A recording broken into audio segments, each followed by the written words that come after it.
Welcome, everybody. I'm Bill Bolden, the Dean of Fuqua's School of Business at Duke University, and I'm very, very pleased to have you join us for a community-wide event that will allow us to explore the question of our roles in fighting for racial equity.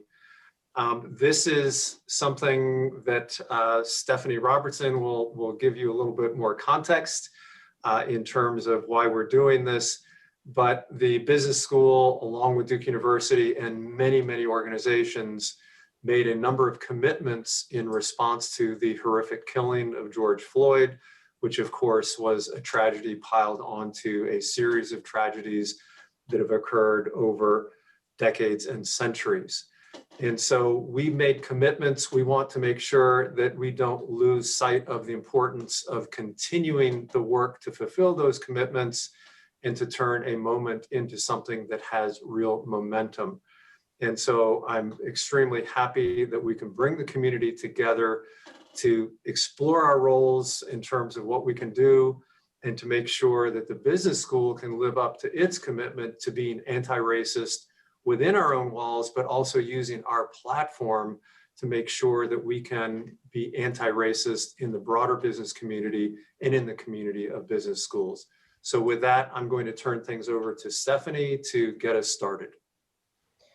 Thank you all again for joining us today. This is our first community-wide event, and we're going to have events throughout the academic year, here on out. It's not just this year, it's not just this event, but this is essentially the first one we're having to talk about racial equity and racial justice.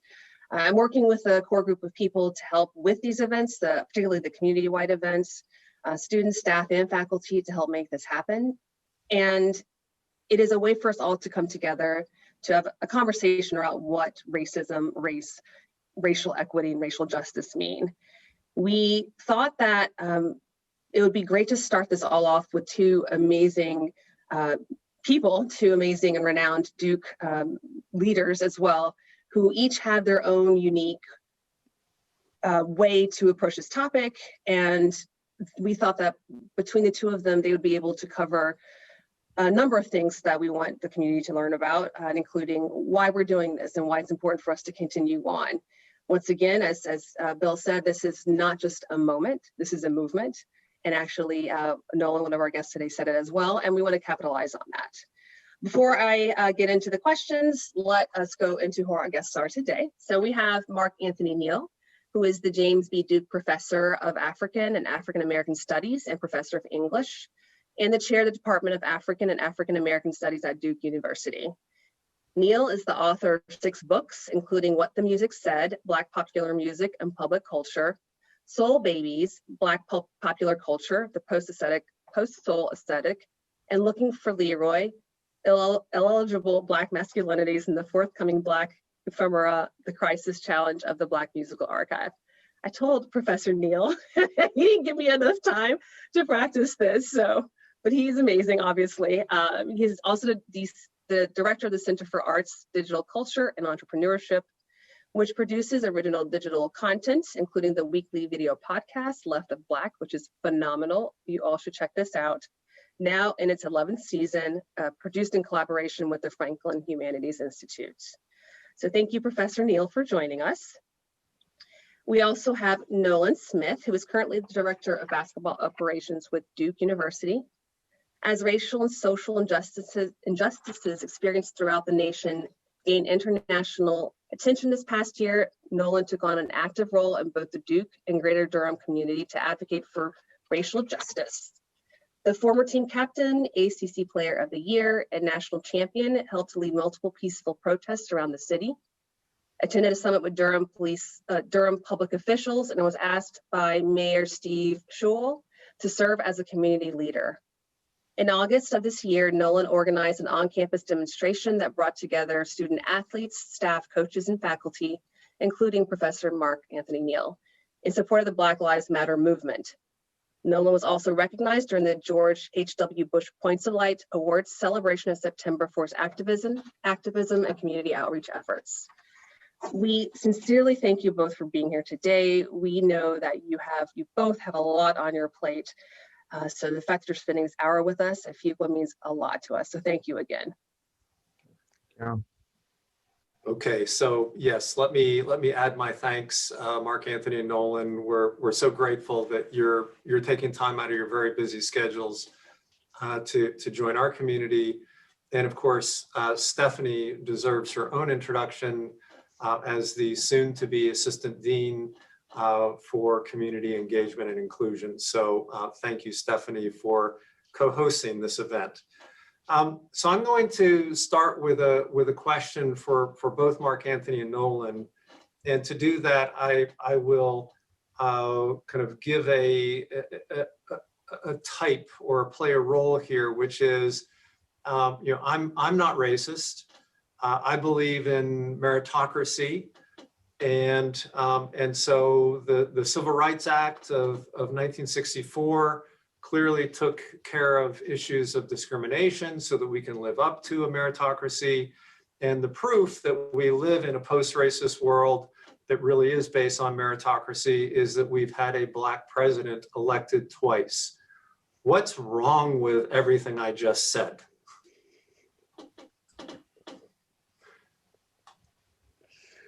Well, Mark Anthony, I see you laughing, so why don't you take it first? well, I would say the biggest thing is that, it places the onus on personal behavior, right? And I think it's really important that we acknowledge people act in important ways in interpersonal interactions.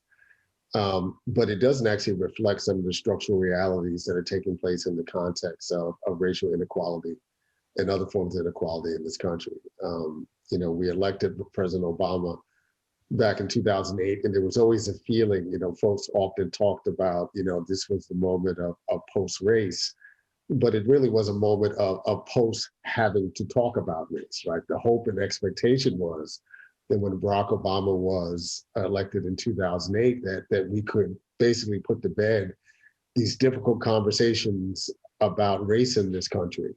And the irony of is that, Barack Obama wasn't in his presidency for 2 months, until the situation happened with Professor Henry Louis Gates in Cambridge, Massachusetts.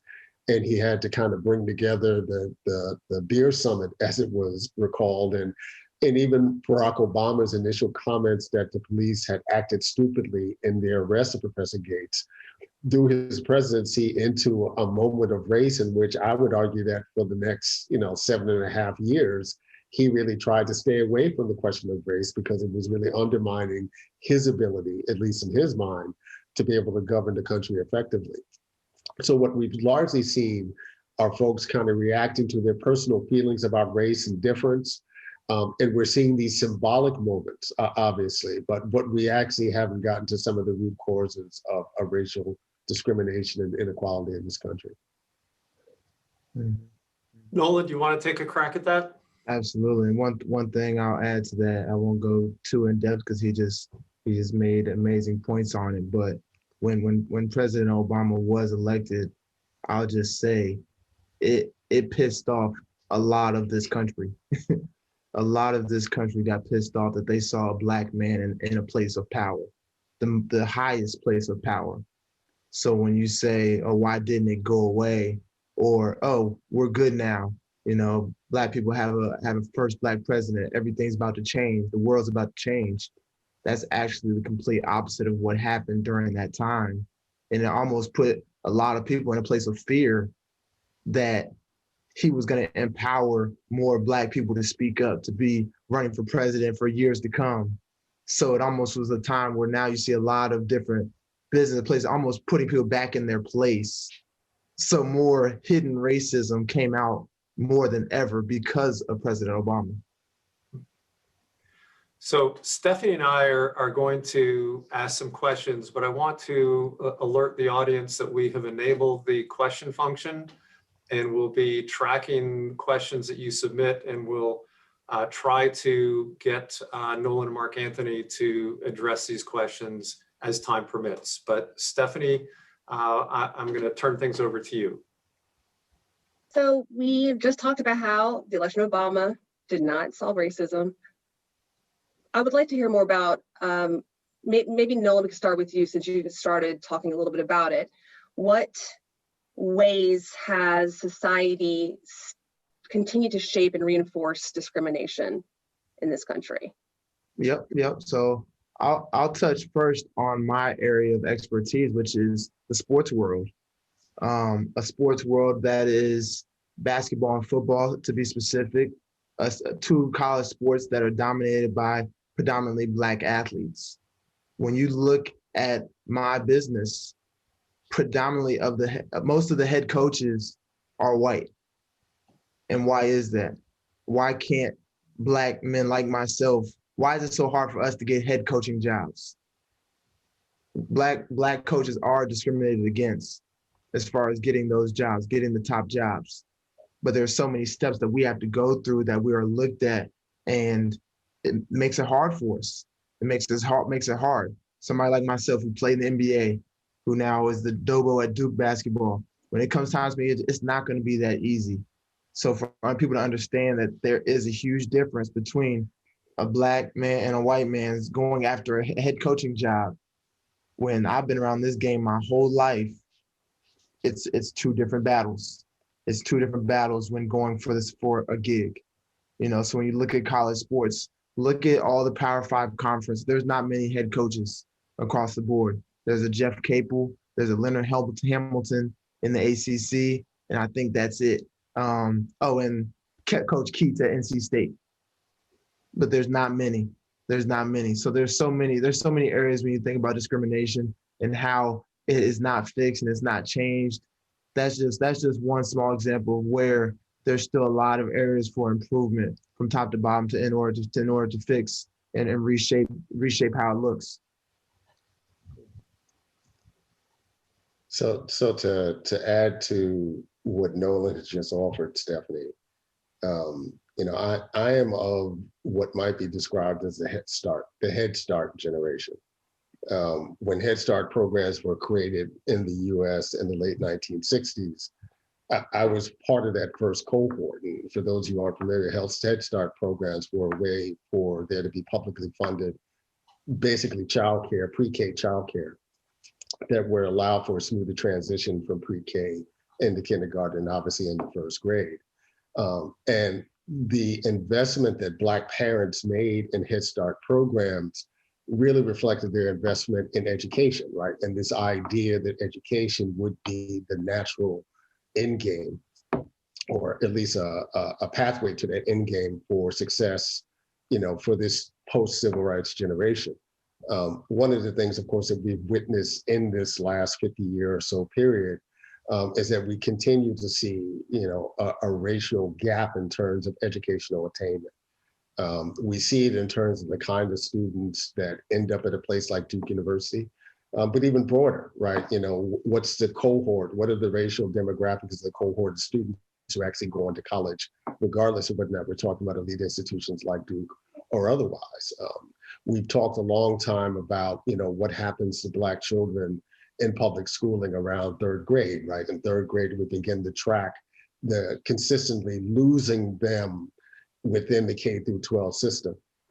And a lot of this, it seems like it's something that's predicated on the lack of value of education within Black communities, right? That folks don't value education, don't value hard work.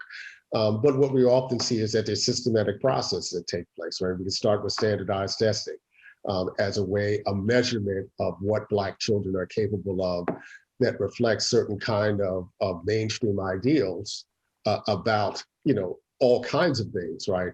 But don't necessarily measure the intellectual acumen of Black children.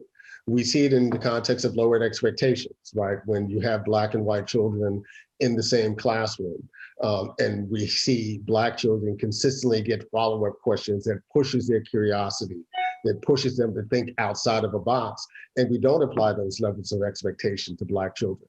We see it in the exceptionalism that's associated with Black success in education, right? So, the normative person in America would look at someone like Nolan and myself, and we are these exceptional stories of people who were able to get out of their experiences and have some level of success.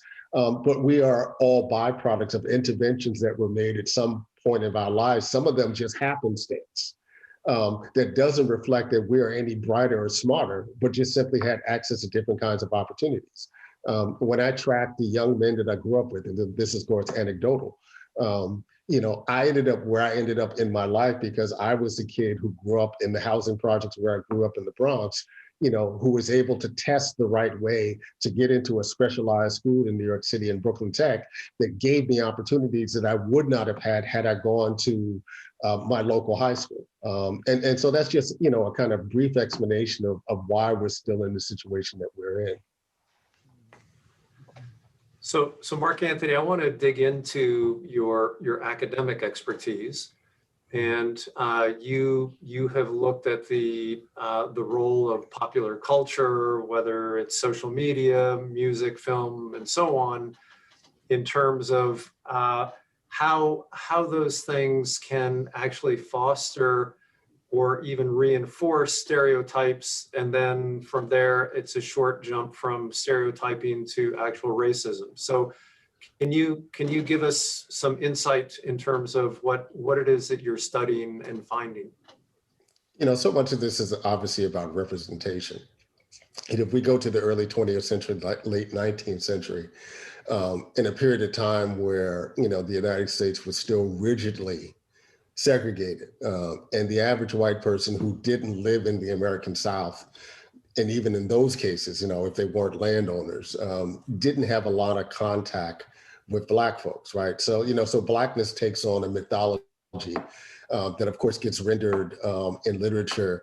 It gets rendered in the stage, right? So when you think about a figure like T.D. Rice, who saw a crippled Black man in 1826 doing a dance, and he decides to borrow the man's clothes, put on a hat, and create what we now know is the foundation of the performance of Jim Crow, right? Blackface minstrelsy.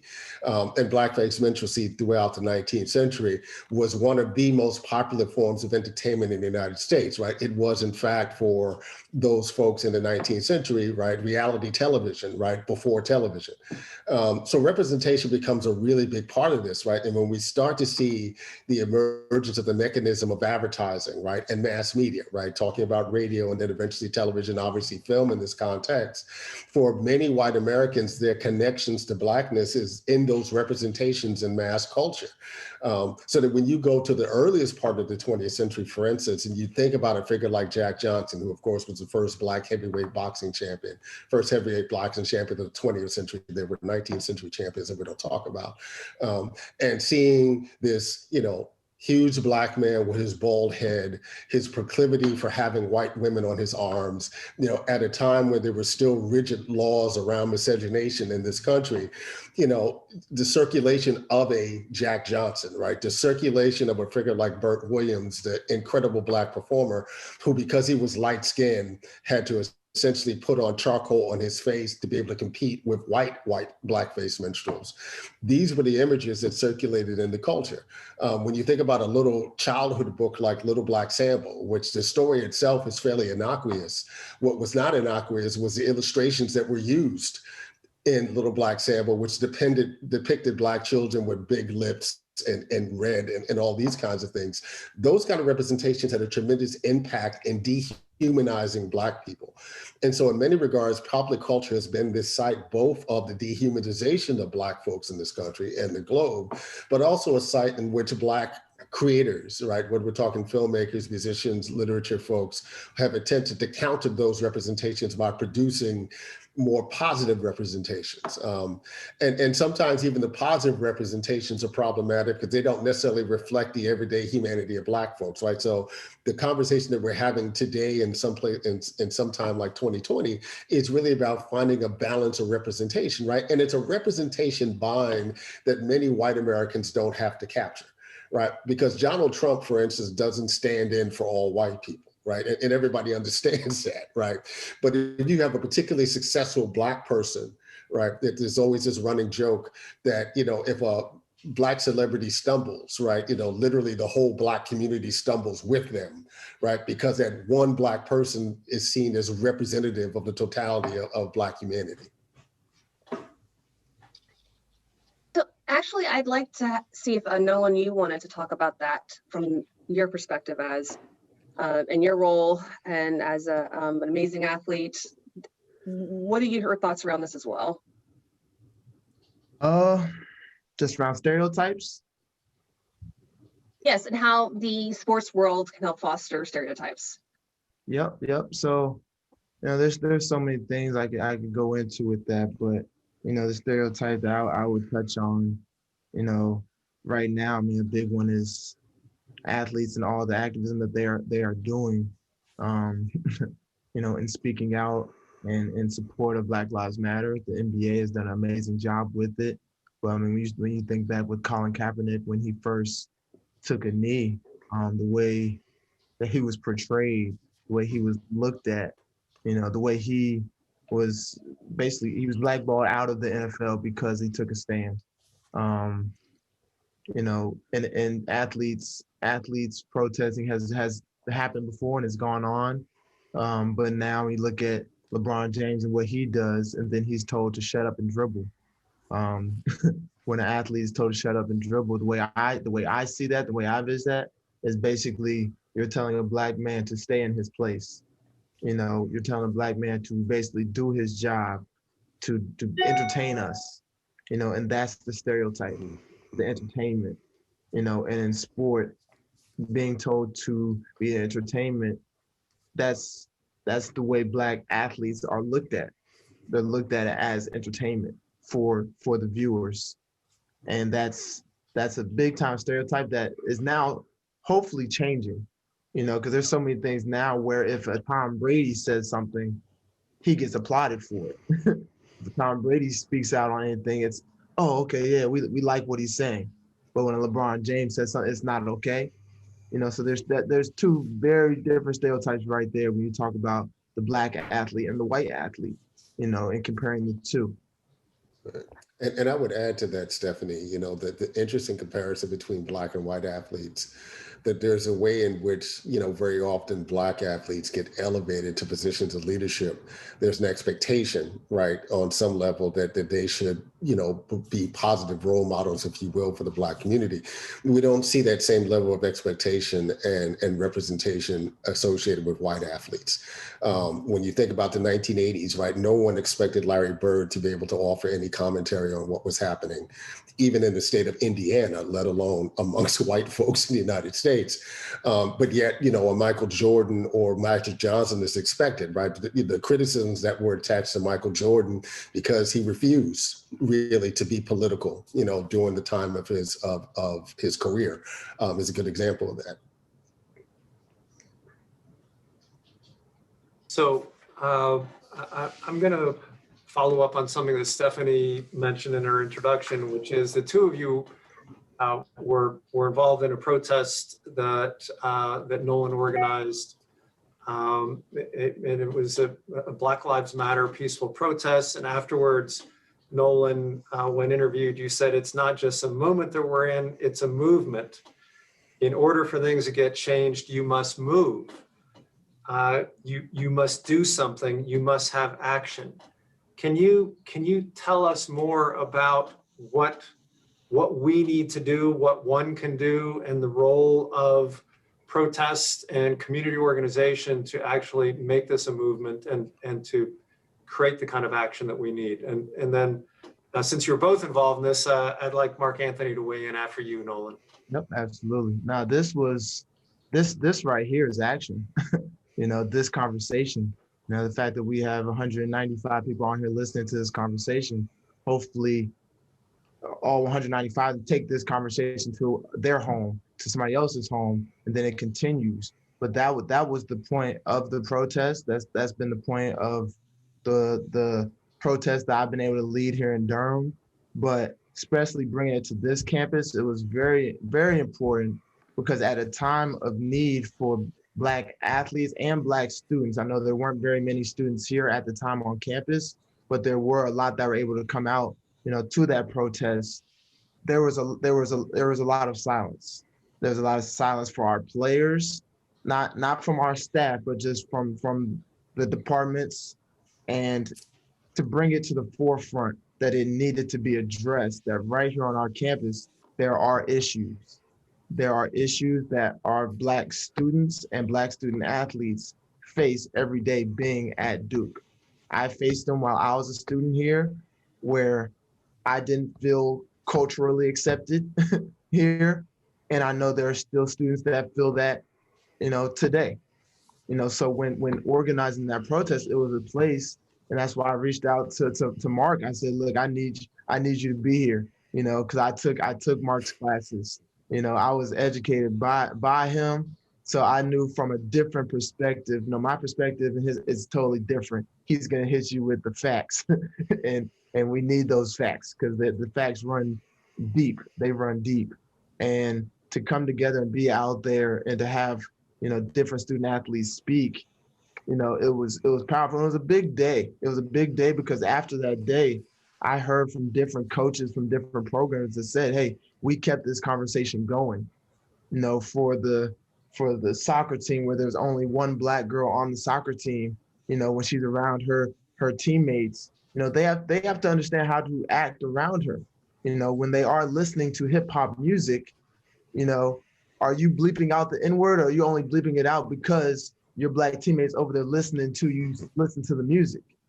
That was kind of my goal, as far as Duke University and Duke athletics, that we all have to be aware and start understanding, like, look, you have us right here, and if you really love us, like you say you love us, you have to start listening to us. We have to start listening to each other. And that day was a huge step forward. And I thought, obviously, during a pandemic, if it wasn't a pandemic, I think we'd be further ahead than where we are. But this conversation right here was the point of it. And I'm just continuing to be excited about more and more conversations, because obviously it's not going to change. It's not going to change overnight. It's not going to change in a month. But the continued conversation is how we continue to create change. We all belong, if we're fortunate, right? We all belong to a pod. And some of us are very fortunate to belong to multiple pods. And the best that we can hope for at an individual level is that we do work within those pods that's equitable, that reflects the best values, of the country at the moment, if not, humanity. And part of that work is being open enough to listen to what's going on with folks who are a little different than you, who share a different kind of experience. This is, hard work, right? And you already know that, obviously, here at Fuqua, this is hard work, and it can't be something that's going to be dealt with, over the course of 18 months with a bunch of university-wide committees, investigating and coming up with a report. We have to be able to impact behavior. So we have to be able to impact the way people think about difference in this country. Part of that starts with the educational process. Just across the board, we live in a country that doesn't read enough. And in a country that, when they do read, doesn't read critically enough. And that's regardless of what your political persuasion was or is. How do we begin to raise generations of young folks who are able to critically analyze the world and invest it in the world and not just themselves? What we've seen with so many of the questions and debates about masking is really emblematic of where we are as a civil society at this point in time. It's a byproduct of whatever toxicity that's going on in this country, of which white supremacy and racism and anti-Blackness and misogyny and transphobia and homophobia, we could go on and on, is a byproduct of this toxicity. And that means that we just have to get our hands dirty, right? We have to get feelings hurt. And even those folks who are on the side of truth have feelings to be heard also, right? Because very often such our focus on truth and being right doesn't allow us to reflect upon the kind of humanity, and in many cases, the hurt and trauma that's informing those who might be invested in anti-Blackness, right? And that's a really difficult discussion. I think that's part of the reason why we often find ourselves going back to figures like a James Baldwin, because James Baldwin in his literature reflected upon and could, see evidence of the different variations of hurt that were occurring in this country that also inform anti-Blackness, right? But a hurt that needs to be dealt with within that context anyway. So how do we get people to these conversations though? And how do we get people to be open to discuss those traumas, to discuss thoughts and beliefs they have held, and be open and transparent about that? Because we're not going to be able to begin working on healing and working on progressing without, one, getting everyone to the table. And I think this is the main thing about this, is that how do we get everyone to the table? And two, how do we get everyone to open up? It's very difficult. It's difficult. I'm not going to lie. I had a webinar on mental health yesterday, mental health conditions, and I was like, I could do that. I came in today. It's like, I have to talk about race. It's just like, and I am a Black person. And so it is difficult, it is. And to go to your point of everyone needing to have this conversation, it's like, how do we get people to do that and want to do that? And so let me think about it. Let me place it in a different context, right? Anecdotally, right? My own relationship to questions around gender and sexuality and misogyny, right? And part of my quote unquote scholarly profile at this point in time is I'm a Black male scholar that has done pro-feminist scholarship. And I didn't wake up in that space. There had to have been interventions at various points in my life, from scholars, from mentors, my mother in her own way, to bring me in a different kind of way to deal with gender and sexuality, in this country. But it really took me understanding the way that sexism and misogyny actually harmed me as a male and as a Black male, right? And it wasn't until I got to see how misogyny and patriarchy and sexism not only harmed the humanity of women, cisgender women and others, but also harmed me. And I think we have to have that same kind of reckoning, if you will, come to Jesus moment, come to Allah moment, if you will, around race. What are the ways in which racism and anti-Blackness are fundamentally harming the humanity of folks who live in this country? What does it mean, for instance, and just because this is an example off the top of my head, what does it mean to be a white police officer who has to carry the burden all the time of being fearful of Black folks because you have invested in that mythology that you should be fearful of Black folks? Right. And that's not an excuse for your behavior, right? But it's not as if these men aren't carrying burdens that's associated with this, right? Stuff that they have invested in, stuff that they have consumed, over a course of a lifetime, to think of Black people as a certain kind of way. And they're carrying that with them. What would it be like for them to be able to be effective in policing without having to carry the burden of having to always be afraid every time you see a Black person with a set of keys in their hand or a cell phone? Right, as opposed to just simply looking at a dangerous situation for what it is and reacting in the way that you have been trained to react. Mm-hmm. So I'm gonna ask one of the questions coming in from the audience, which is sports and popular culture is big business. And so coming to a business school, one of the things that we're pushing is the notion that we can use the platform of business to drive real progress towards racial equity and justice. So from the point of view of your experiences, for both of you, what is the role of a for-profit enterprise in advancing racial equity through the way they operate? You can go ahead, Nola. Let me take that one. Yeah. In sport, you think about that question, sport and business, and how to advance it. I think the main thing is continue to highlight the athletes that are being active, and highlighting their work. I think when you think from a business side, that right there is how you're going to create change, and continue. Because right now, especially right now where sport is coming back, college basketball and football, I, I've I've always said that sport is a distraction. Um, I was a huge fan. Kyrie's my brother, and he was right. I will always say he was right when he said going and playing in the bubble would be a distraction from the real work that was going on. When they went down to that bubble and started playing, it was cool to see the slogans on the back of the jerseys, and the NBA did a great job of putting Black Lives Matter on the court.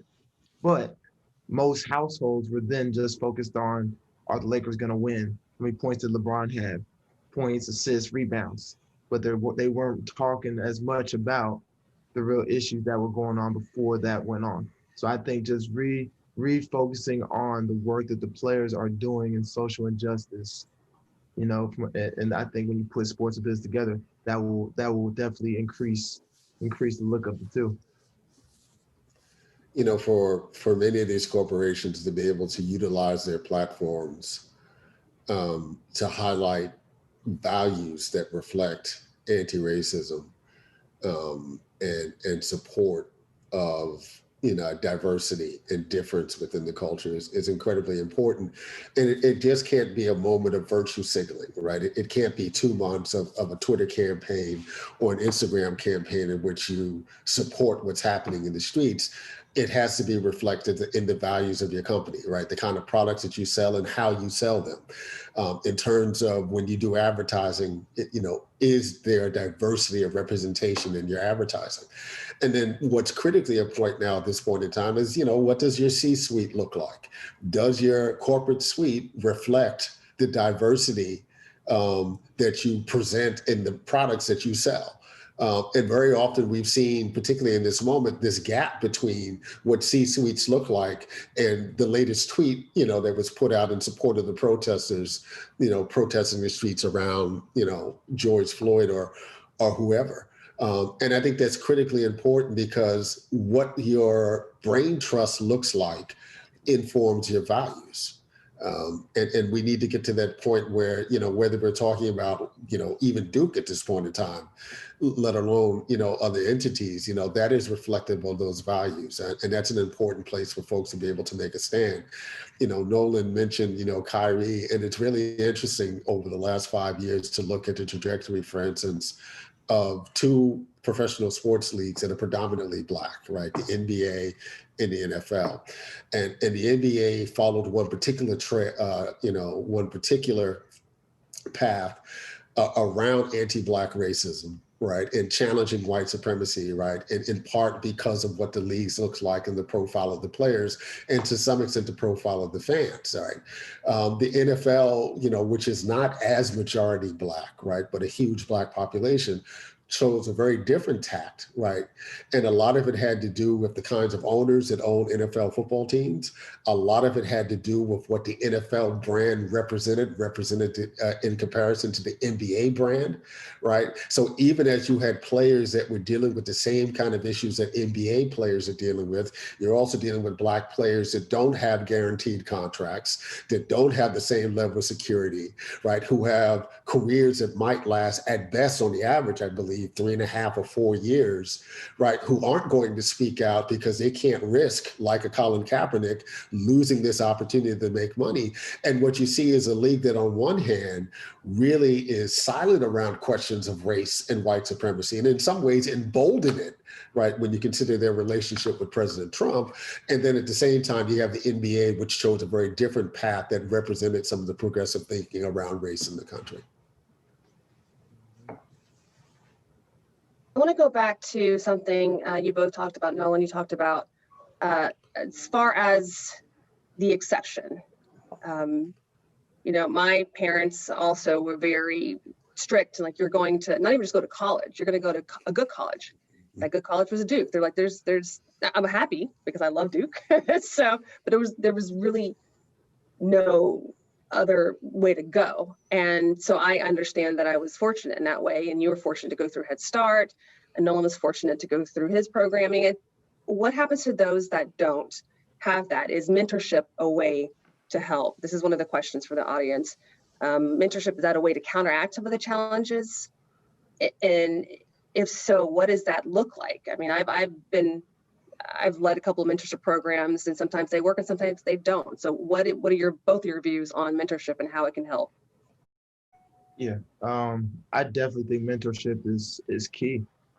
For me, as somebody who is recognized in the community, I feel like it's very important for me to be out here mentoring these young men and women in my communities, in the Black communities here in Durham, because I feel like I give them a sense of hope that they can make it. When you talk about how I'm able to get here, I always say like I always feel like I'm loved and liked because I dribbled a basketball. If I didn't, would I have made it to where I'm at? I don't know. I know my mom definitely had education put in me, instilled in me. So I'd like to think I would have made it to a high level of education, but I used basketball to get to where I am today because I was really good at it. And now I'm really good in so many other areas because of the gifts and the hard work instilled in me by my mother. But for the kids that don't have that skill set of basketball and don't have the resources that I might have had growing up because my father played in the NBA, how do we help them? And mentorship is key. They have to see successful Black men, successful Black women. They have to see people that they want to be like. So for the community events that I've been putting on, that's what it was all about. So they can actually physically see us. You know, they see us on TV or they might see us on a Zoom, but that's not real life. That's social media. You know, you can see some on social media, but that's not real life. But when you can actually get out here and touch them, and I give out my number like it's nothing. Here, call me. If you have a question, call me. If you need to talk, call me. If you need to be connected with a Duke student who is doing what you might want to do in life, I'll connect you with them. But connecting and mentoring is so important. It's so important for these kids. We have to give them something to look up to and something to hope for. So we need to have leaders who are willing to tackle questions, conversations, issues related to race and racism. Do either of you have advice about how to prepare people to deal with those issues, which, you know, if people just turn around and walk the other way, we'll never make any progress. So what can we do to get people ready for these roles? Read, read, and read. There is so much information. You know, if we're talking specifically in the context of anti-Black racism in this country, there are so many resources that can help inform people about the reality of what's happened in this country, whether what's happening right now at this moment or in the 20th century, or even, you know, going back to the 19th or 18th centuries. Listening and non-defensive listening, right? The ability to listen to critiques and understand that those critiques, even when they might be personally motivated, are not personally motivated. Right, that as someone in a position of leadership and a position of guidance, you really have to dismiss it as a personal attack and begin to think about pathways going forward, which means that it can't be personal, right? When you think about pathways going forward, you think about the collectivity, and listening is such a huge and crucial part of that. Mm-hmm. On that note, would you be able to provide, one of our audience members actually asks about resources. You know, there's a lot out there. So do you have suggestions on what people should be reading or looking at in order to kind of become better prepared to have conversations? You know, if we're talking historically, you know, one of the first books I would suggest is Howard Zinn, A People's History of America, which is such an incredible text. And Howard Zinn, the late Howard Zinn, was a legendary figure. Because when he was writing this great history of America from the people's perspective, right, a bottom-up tale of American history, he was doing so as a white professor teaching at a historically Black college and university. And so his politics were right there. The other text that I would read alongside of that, is someone, of course, who is very important to Duke. But John Hope Franklin's, From Slavery to Freedom, I think are really two critical texts to put into real context, race in America from a historical perspective. Mhm. And real quick, I just want to share a quick story. I just think it's really been one of the most cool stories for me that's happened during this time. And it's my neighbor. He's a 16, his name's Kelly, 16 years old. And I get home from work, I'm getting out of my car. He comes across the street and he's like, hey, Nolan. And I think I just moved in maybe about a month before I just moved to Hillsborough. And he comes across the street and he says, hey, I saw you on the news the other day. He's like, I love the work that you're doing. He said, I'm a 16-year-old white kid. I'm entitled. I've never faced racism. He's like, what can I do to help? And that right there to me is for a leader like that. That's the question. For me, I had to be prepared for that. And reading and having a friend like Mark Anthony Neal to listen to and talk to, so I'm educated and I can give Kellen the best answer, but then also giving real life experience to him that he's probably never heard, but for him to come across that street and have that conversation, if the world could do that, we would take huge steps forward. I mean, this is a 16-year-old kid that basically said, hey, I'm entitled. I know that. I've never been racially profiled in my life. So I ended up having to tell him two of my stories where I've had guns pointed at me in my life. And he was like, wow. He was like, wow. I mean, both of us were damn near in tears, sharing the stories. But as a leader, you have to be ready for those conversations because there are people that are willing to have these conversations. So you have to be ready and be honest and open and be real, so.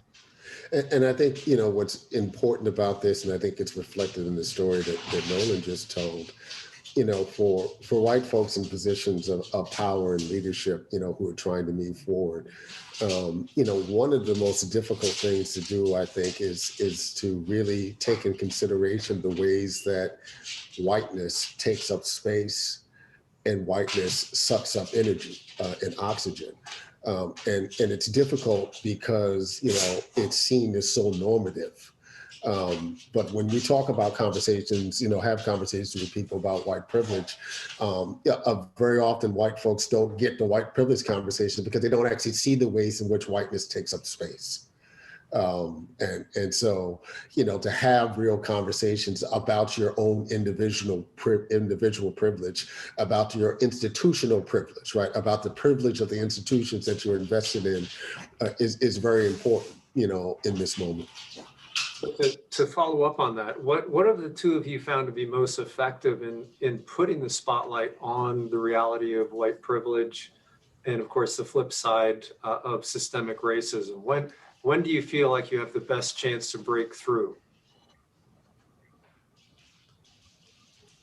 I think it's important. It has been important for me, and I'll, talk specifically in the institutional context around Duke.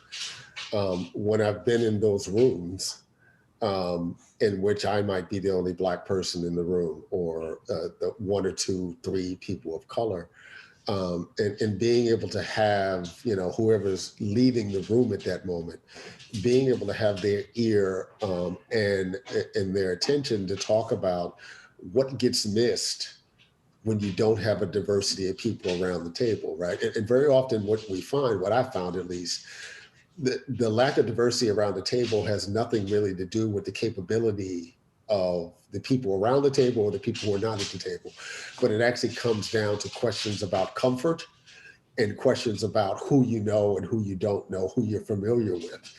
And to propel any institution forward, we have to get past creating around us, folks who just simply make us comfortable. Working with people who are simply familiar to us, right? We have to be comfortable with the discomfort of having very different kinds of thinkers, around the table to propel an institution going forward.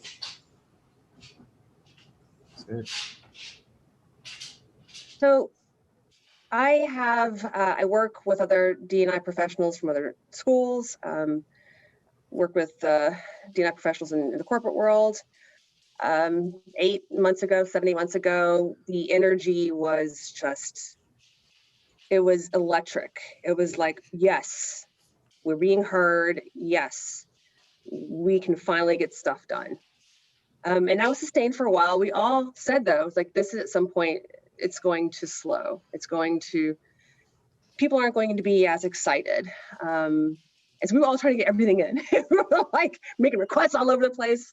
And we're like, let's get this in now so we can do that while we can. What I'm proud to be a part of Fuqua, because the energy may not be as electric as it was 8 months ago, but our dedication hasn't changed. However, in order for us to get the support and the help that we need, we still need people to get excited. We need people to know that this is important, that we need to be working on this together.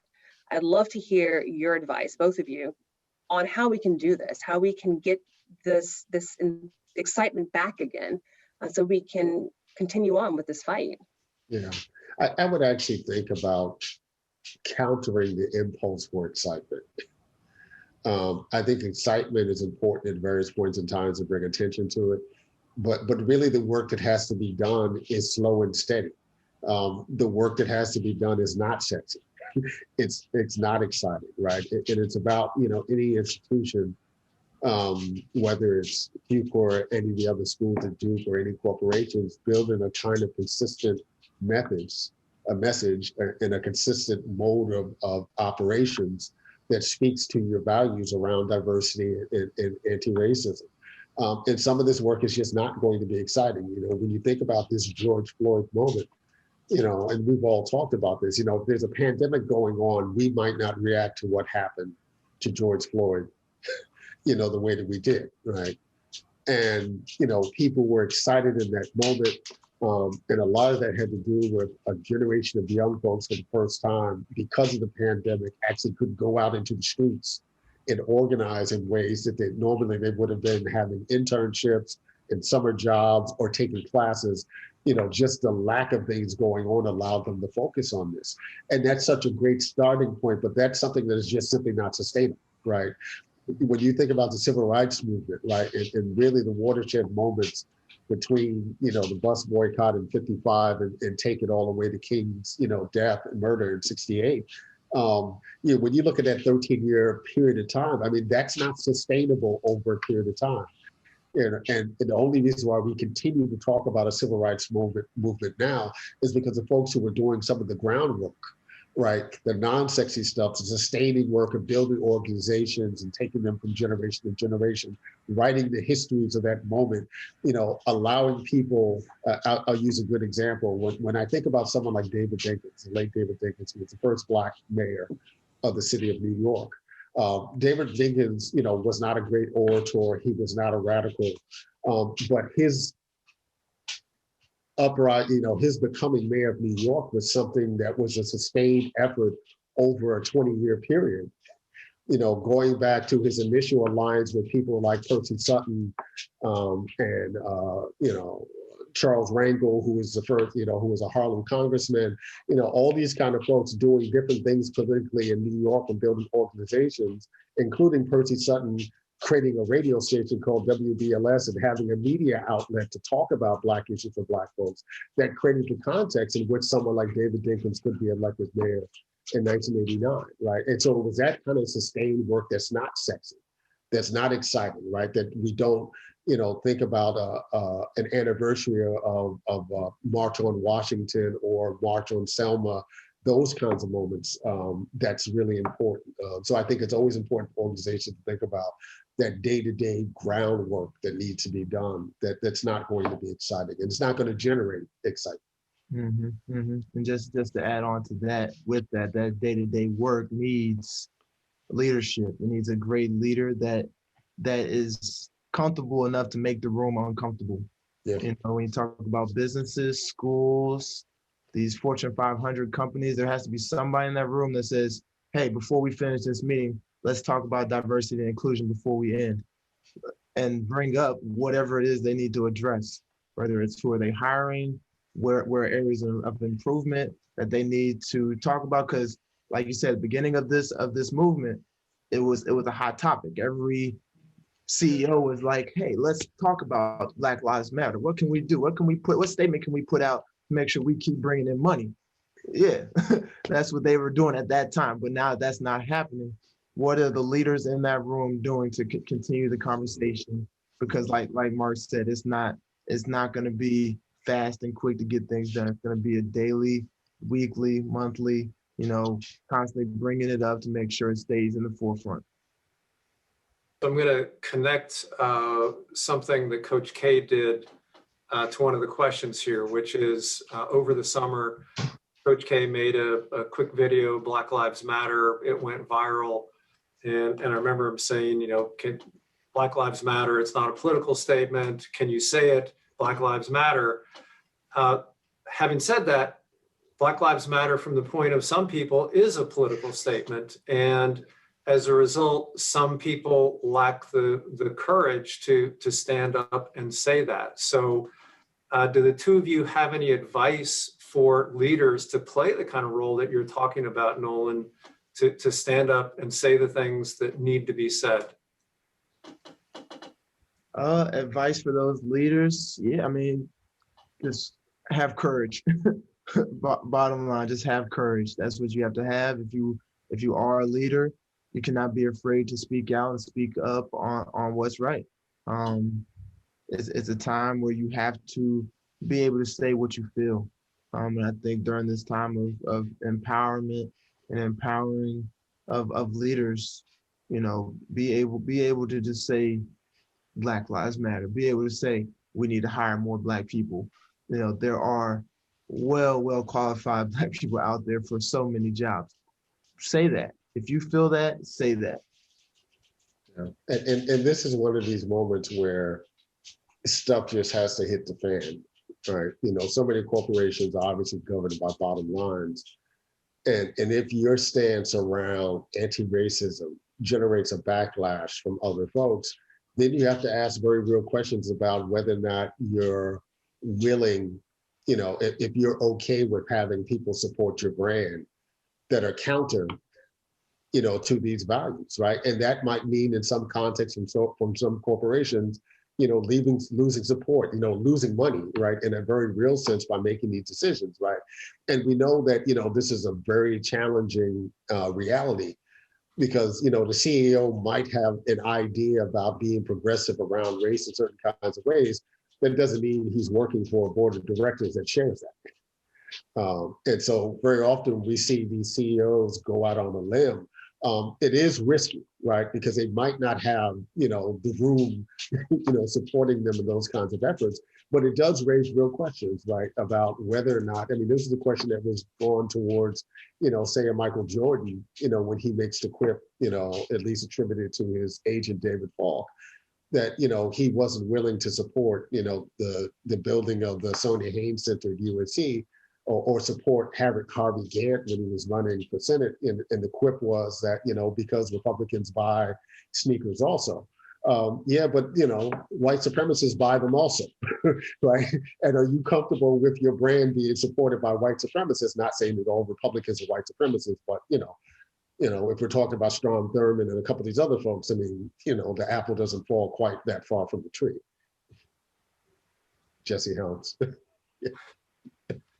So sadly, we have reached the end of our hour, but I am so very grateful to Nolan and Mark Anthony for joining our community. Our promise and our commitment is that we will continue to do the very hard work that may be slow moving, but nonetheless, we cannot step away from the challenge. And I thank you both so much for helping us with that work. There is so much more to be done, and so to be continued. Thank you. Thank you, Bill. Thank you. Thank you so much. Thank you.